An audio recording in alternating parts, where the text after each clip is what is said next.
আমাদের ছেড়ে কোথায় চলে গেলে, তুমি ফিরে এসো। তোমায় ছাড়া আমরা খুব কষ্টে আছি মা, তুমি তাড়াতাড়ি ফিরে এসো আমাদের কাছে। জোরহাত করে বলছি, আমার মাকে কেউ দেখে থাকলে ফেরত দেবে।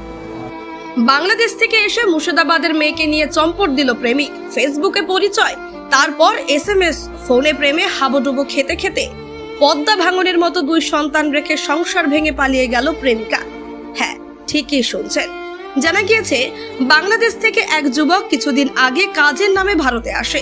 তারপর মুর্শিদাবাদ জেলার লালগোলা থানার অন্তর্গত জৈশতলা গ্রাম পঞ্চায়েতের বাউশি সুরপাড়া গ্রামের আলমগীর হোসেনের স্ত্রী রুবিনা খাতুনকে নিয়ে চম্পট দেয়।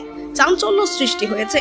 জানা গিয়েছে গত 12 বছর আগে লালগোলা থানার একই গ্রামে এশারুল শেখের ছেলে আলমগীর হোসেনের সঙ্গে বিয়ে হয় রুবিনা খাতুনের।